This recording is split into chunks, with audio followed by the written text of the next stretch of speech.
Sholat, tapi pikiran melayang. Begini jawaban Rasulullah yang menggetarkan hati. Pada suatu majelis Rasulullah, suasana terasa begitu tenang. Para sahabat duduk melingkar menyimak setiap perkataan beliau dengan penuh perhatian.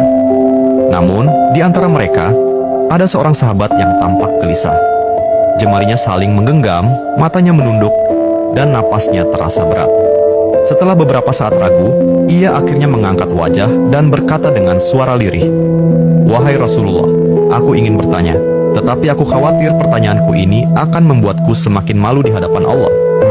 Rasulullah pun tersenyum lembut, menatapnya penuh kasih sayang. "Katakanlah, wahai saudaraku, tidak ada pertanyaan yang membuat seseorang hina jika ia bertanya untuk mencari kebaikan." Sahabat itu menarik napas dalam, matanya mulai berkaca-kaca. "Wahai Rasulullah, aku merasa salatku sering tidak khusyuk. Kadang aku mengingat urusan dunia, kadang pikiranku melayang entah kemana.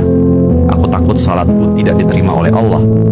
Apakah dengan salat seperti itu, aku tetap mendapatkan pahala?" Suasana majelis seketika menjadi hening. Para sahabat lainnya ikut menunduk, merasakan kegelisahan yang sama. Mereka tahu betapa beratnya pertanyaan itu. Namun, yang terjadi setelahnya benar-benar di luar dugaan. Rasulullah tidak langsung menjawab. Beliau menatap sahabat itu dengan penuh kelembutan. Lalu tiba-tiba air mata mulai membasahi pipi beliau. Para sahabat terkejut. Mereka jarang melihat Rasulullah menangis dalam situasi seperti ini. Dengan suara bergetar, beliau berkata, "Demi zat yang jiwaku berada di tangannya, sungguh setan tidak akan pernah berhenti berusaha mencuri bagian dari sholat seorang hamba hingga ia teralihkan. Tetapi ketahuilah, Allah tetap melihat usahamu." Rasulullah menarik napas dalam, lalu melanjutkan, "Wahai saudaraku, jika engkau meninggalkan salat hanya karena takut tidak khusyuk, maka setan akan menang.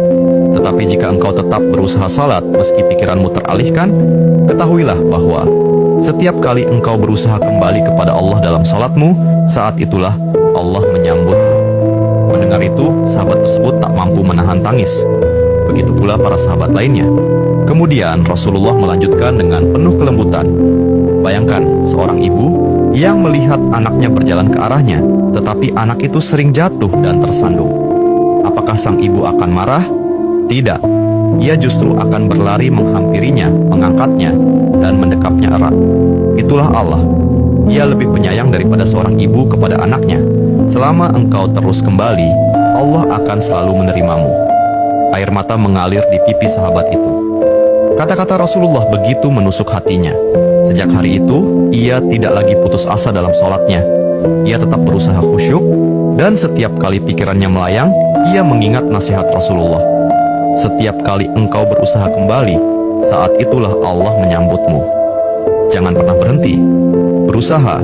Jika kisah ini membuka wawasan kita, yuk berbagi, biar banyak yang tercerahkan.